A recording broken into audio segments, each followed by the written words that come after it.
प्रिय दोस्तों, साहेब बंदगी साहेब, आज रमैनी 58 सदगुरु की असीम अनुकंपा के बारे में बात करेंगे।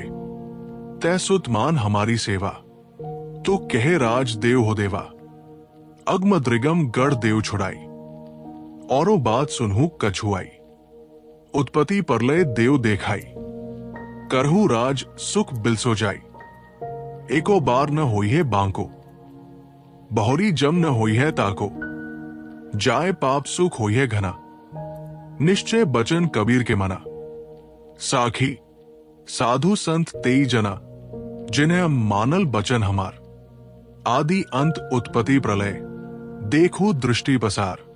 भावार्थ, हे प्रिय शिष्य, मैं तेरी सेवा करना चाहता हूं, तू उसे स्वीकार कर। हे देव, मैं तेरे को स्वरूप स्थिति का राज्य दे रहा हूं। मैं तुम्हें परोक्ष और प्रत्यक्ष एवं देववाद तथा विषयासक्ति के कारावास से छुड़ा दूंगा। हे प्रिय शिष्य, तुम निकट आकर कुछ बातें और सुनो। तुम्हें जन्म मरण के रहस्य दिखला दूंगा, जिससे तुम उससे छूटकर अपरोक्ष स्वरूप स्थिति के स्वराज्य सुख में सदैव निमग्न रहोगे। फिर तो तुम्हारा एक बाल भी बाका न होगा। तुम जीवन पर्यंत जीवन मुक्ति के आनंद में विहरते हुए अंत में जन्म मरण से सदा के लिए मुक्त हो जाओगे। तुम्हारे सारे कलमश धुल जाएंगे और तुम्हें आत्यंतिक सुख की अनुभूति होगी। कबीर की ये पक्की बात तुम मानो। वही साधु है, वही संत है, जिन्होंने मेरी बातों को स्वीकार किया है। मैं तुम्हारे लिए जन्म मरण और उत्पत्ति प्रलय का रहस्य ऐसा स्पष्ट समझा दूंगा कि तुम विवेक की आंखें खोलकर उसे ठीक से देख सकोगे। व्याख्या: समीक्षक व्यक्ति इस रमैनी को पढ़ने के बाद यह कह सकता है कि यह पूरी रमैनी कबीर की गर्वोक्ति है, परंतु गुणातीत, अनासक्त एवं स्वरूप स्थिति में सिद्ध पुरुष ऐसा बड़े सहज ढंग से कह सकते हैं। कुछ ऐसे अधिकृत पुरुष होते हैं जो कह सकते हैं, मामेकं शरणव्रज, अर्थात तू एक मेरी शरण में आ जा। वैसे महापुरुष का सारा संसार अपना है, परंतु जो उनके निकट हैं, उन्हें समर्पित हैं, उनके लिए वे ऐसा कह सकते हैं। ये दूषण नहीं, किंतु भूषण है। ये साधक को दृढ़ आधार देना है। तत्सुत मान हमारी सेवा, सदगुरु ने शिष्य के लिए कितना प्यारा वचन कहा है। सदगुरु का वात्सल्य हृदय यहाँ शिष्य के लिए करुणा से छलक पड़ा है। गुरु शिष्य की सेवा करने के लिए तैयार है। गुरु द्वारा जो शिष्य की सेवा की जाती है वो अद्भुत है। गुरु शिष्य को स्नेह देकर उसकी सब प्रकार की रक्षा तो करता ही है, परंतु शिष्य की आध्यात्मिक उन्नति के लिए गुरु द्वारा किया गया योगदान अनंत फल वाला है। शिष्य तो बेचारा गुरु की भौतिक सेवा ही कर सकता है, परंतु गुरु शिष्य की आध्यात्मिक सेवा करता है।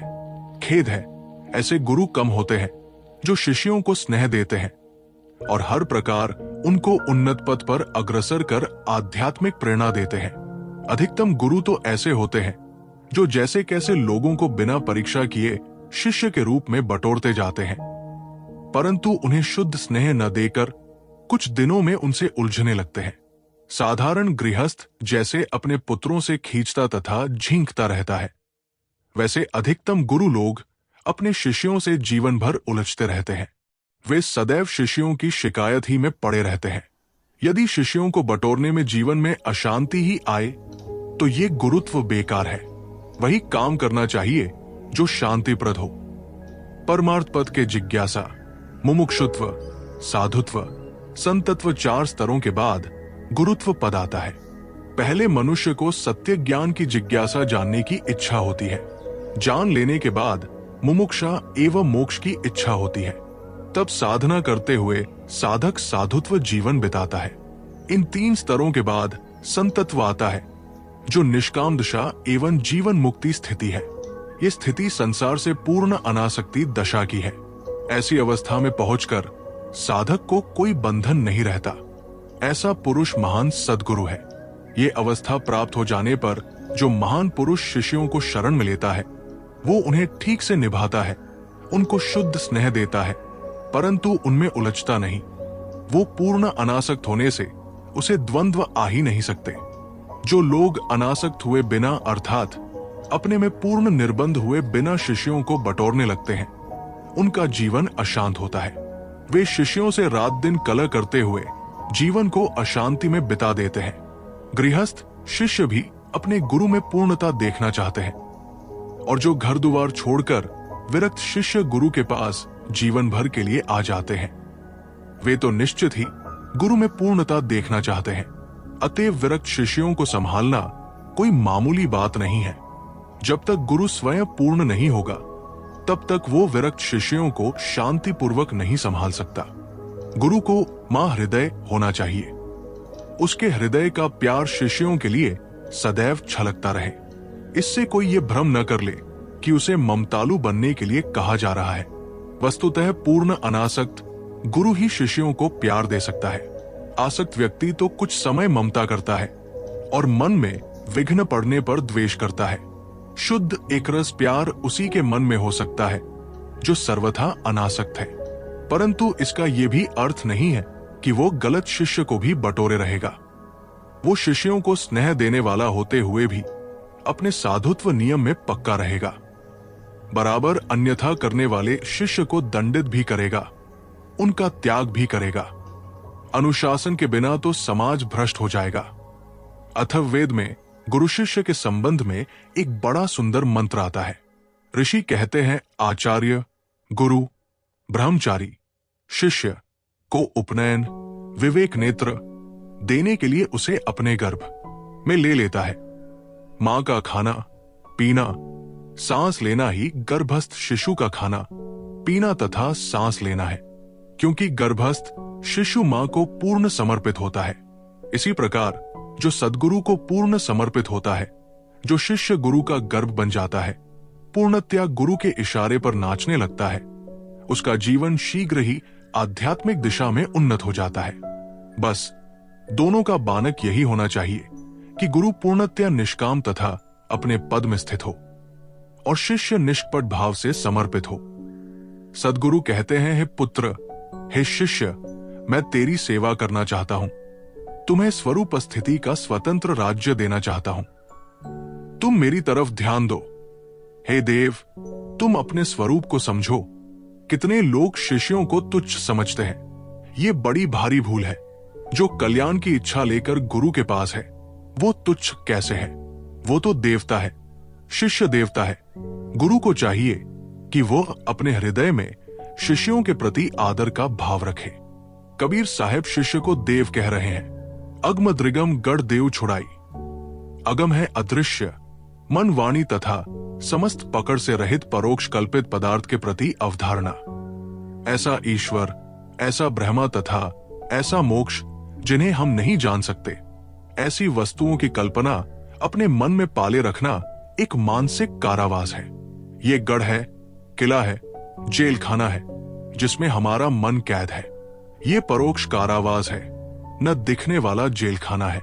इसमें संसार के बड़े बड़े लोग बंद थे, आज भी बंद है। दूसरा गढ़, जेल खाना, कारावास द्रिगम है, जो दृग से गम हो, अर्थात जो इंद्रियों से दृश्यमान हो। ये प्रत्यक्ष 5 विषय है। सारे प्राणिपदार्थ एवं मोटी माया द्रिगम है। शरीर, परिवार, धन, घर, 5 विषयों के भोग, ये प्रत्यक्ष का पसारा द्रिगम है। ये दूसरा कारावास है। इसमें सब जीव बंद है। सद्गुरु कहते हैं कि हे प्रिय शिष्य, मैं तुम्हें इन दोनों कारावासों से छुड़ा दूंगा। तुम मेरी बातों पर ध्यान दो। हम अगम और द्रिगम अर्थात परोक्ष और प्रत्यक्ष, इन दोनों कारावासों में बंद है। इन्हें ही क्रमशः कहा जाता है वाणी और खानी। इन दोनों बंदी खानों से जो छूट जाए वही भाग्यशाली है। जब तक साधक परोक्ष तथा प्रत्यक्ष के कैद से नहीं छूटता, तब तक अप्रोक्ष बोध, अप्रोक्ष स्थिति नहीं होती। परोक्ष, प्रत्यक्ष और अप्रोक्ष ये 3 विषय है। अपनी आत्मा से भिन्न माने गए ईश्वर ब्रह्म परोक्ष है। जड़ 5 विषय प्रत्यक्ष है। इन्हीं दोनों में हमारा मन बंधा है। इन्हें छोड़कर हमारा अपना चेतन स्वरूप अप्रोक्ष है। अपनी चेतना, अपनी आत्मा, अपना ज्ञान स्वरूप चेतन, व्यक्ति के भीतर बैठा परखने वाला मैं ही तो अप्रोक्ष है, स्वयं प्रत्यक्ष है। जड़ विषय तो परप्रत्यक्ष है, परंतु अपनी चेतन सत्ता स्वयं प्रत्यक्ष अर्थात अप्रोक्ष है। सद्गुरु कहते हैं, तुम मेरी बातों को मानो तो मैं तुम्हें अग्म द्रिगम के दोनों जेलखानों से छुड़ाकर तुम्हारी अपनी स्वरूप स्थिति के रास्ते को बता दूंगा।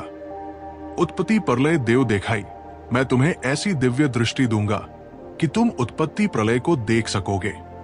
यहां कोई जादुई दिव्य दृष्टि के चक्कर की बात नहीं है, जैसा कि गीतादि धर्म ग्रंथों में जगह कहा गया है, जो सर्वथा काल्पनिक है। वास्तव में जब तत्व चिंतन द्वारा मनुष्य को विवेक जग जाता है, तब वो सारे दृश्य पदार्थों को निरंतर उत्पत्ति प्रलय की लीला में देखता है। यदि हम रासायनिक दृष्टि से जगत को देख पाते तो देखते कि संसार का हर निर्मित पदार्थ अपनी वर्तमान अवस्था को छोड़कर दूसरी अवस्था में हरक्षण जा रहा है। शिशु को बालक, कुमार, युवा, अधेड़, वृद्ध तथा जर्जर के रूप में हम लंबे अंतर में देख पाते हैं। हम विवेक से देखें तो वो क्षण क्षण बदल कर ही उन विलक्षण दृश्यों एवं रूपों में पहुंचता है।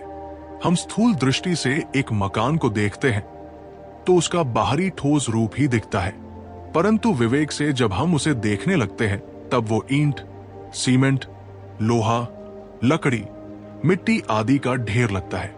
जब हम उसे थोड़ी और गहराई में देखते हैं तब वो मिट्टी का एक धू लगता है, और यदि हम उसे अधिकतम सूक्ष्म दृष्टि से देख पाते तो देखते कि वो सारा मकान सूक्ष्म कणों का एक कांपता हुआ पुंज है।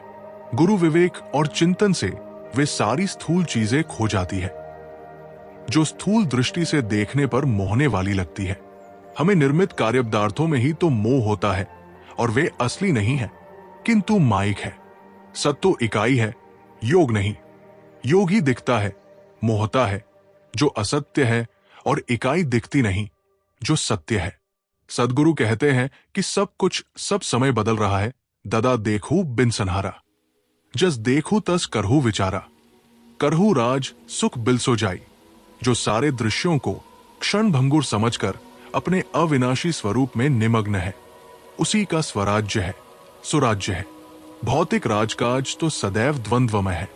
ये स्वरूप स्थिति, आत्मस्थिति, पार्क स्थिति द्वंद्वातीत है। निष्कंटक राज्य है, जो परोक्ष तथा प्रत्यक्ष के मोह से मुक्त होकर अप्रोक्ष स्वरूप में स्थित है। वो कृतार्थ है, निर्भय है और सदैव आनंदमय है।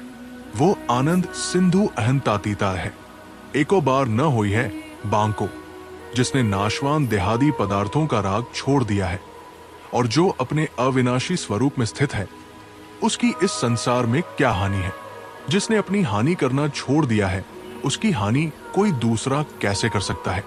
नाशवान पदार्थों के प्रति आसक्ति रखना अपनी हानि करना है।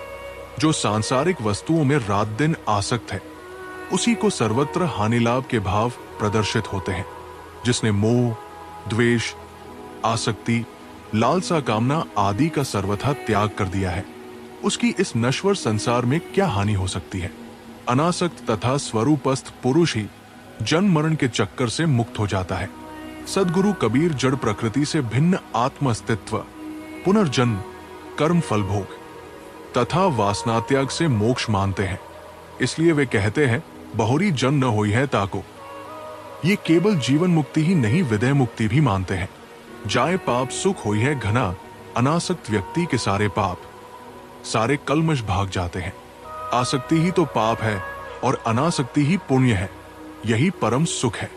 संसार के सारे पाप चोरी, हत्या, व्यभिचार, अभक्ष सेवन, ठगाई आदि आसक्ति के कारण ही होते हैं। जो विषयों में आसक्त है वही पाप करता है, और जो जितना अधिक आसक्त है वो उतना अधिक पाप करता है। सदगुरु कहते हैं कि अनासक्त व्यक्ति के सारे पाप उसी प्रकार गायब हो जाते हैं जैसे सूर्य उगने पर अंधकार। बस यही घना सुख है। निष्पाप जीवन ही तो आनंद का सागर है। धर्म के छुमंतर से जो जीवन में अनंत सुख चाहते हैं, वे भ्रम में हैं। सदगुरु कबीर सब क्षेत्र में तथ्य रखते हैं। उनके सामाजिक, धार्मिक एवं आध्यात्मिक भवन कंक्रीट सत्य के धरातल पर खड़े होते हैं। वे हवा में बातें नहीं करते। वे कहते हैं कि पूर्ण निष्पाप जीवन ही पूर्ण सुखी जीवन होता है। आनंद से भरा जीवन सब चाहते हैं, परंतु दिग्भ्रमित आदमी इसे विषयों की मलिनता में खोजता है और इसके लिए सारा छल छद्म करता है। दूसरे के हक को मारकर ही तो संसार का ज्यादा सुख मिल सकता है, और निश्चित है कि वो सुख का नहीं, दुख का रूप धारण करता है। तुम निश्चय समझ लो कि दूसरे को दुखी बनाकर सुखी नहीं हो सकते हो। जीवन जितना निष्पाप होता जाता है उतना सुखी होता जाता है, और जब वो पूर्ण निष्पाप हो जाता है तब पूर्ण सुखी हो जाता है। सद्गुरु कहते हैं, निश्चय बचन कबीर के मना, कबीर की ये बात निश्चय करके मानो। प्रबंध में ग्रंथकार द्वारा अपने लिए अन्य पुरुष के रूप में कहने का प्रचलन पुराकाल से है। यदि कबीर साहेब कहते हैं कि ये मेरी बात पक्की करके मानो कि निष्पाप जीवन ही सुखी जीवन है, तो ये कथन क्या बुरा है? यही तो तथ्य है, और तथ्य पर जोर देना ठीक ही है। और फिर सत्पात्र शिष्यों के लिए ये और स्वाभाविक है। साधु संत तेई जना, जिन्हें मानल बचन हमार, वही साधु है, वही संत है जो मेरी बातों को मानता है। हो सकता है कबीर साहेब ने अपने सामने उपस्थित शिष्यों पर सत्य ज्ञान एवं सदाचार का जोर डालने के लिए ऐसा कहा हो, जो अन्वस्थान में गर्वोक्ति जैसा लगता है और अपने स्थान में ठीक ही रहा हो। परंतु इस पंक्ति का इतना संकुचित ही अर्थ नहीं है। वस्तुतः कबीर साहेब ऐसे विराट पुरुष थे कि उनका व्यक्तित्व घुलकर गुरु का समष्टि रूप हो गया था। वे अपने में सारे सद्गुरुओं को तथा सारे सद्गुरुओं में अपने को देखते थे। उनके कहने का अर्थ लगता है कि वही साधु है, वही संत है जो सद्गुरु के वचनों को स्वीकारता है, अनुशासन में चलता है और उनके उपदेश के अनुसार जीवन यापन करता है। यहां सद्गुरु कबीर गुरु के समष्टि रूप है। निष्काम सद्गुरु के शरणागति, अनुशासन, उपदेश, प्यार, संरक्षण में चलकर ही साधु, संत एवं भक्त सबका कल्याण है। आदि अंत उत्पत्ति प्रलय, देखो दृष्टि पसार। जब तुम सद्गुरु के उपदेश को ग्रहण कर लोगे तब तुम्हारी ढपी दृष्टि खुल जाएगी। तुम अपनी विवेक दृष्टि से जन्म मरण के रहस्य तथा संसार के उत्पत्ति प्रलय को अर्थात इसकी निरंतर परिवर्तनशीलता को देख सकोगे। तब तुम्हें पता लगेगा कि तुम केवल अचल हो और तुम्हारे चारों तरफ समुद्र की तरंगों की तरह शेष सारी चीजें परिवर्तित हो रही हैं। उस समय तुम अपने आप को निर्विकार तथा शेष सारी जड़ वस्तुओं को परिवर्तनशील समझकर शोक से मुक्त हो जाओगे। गुरु की वाणी सुनने के लिए चैनल को जरूर सब्सक्राइब करें।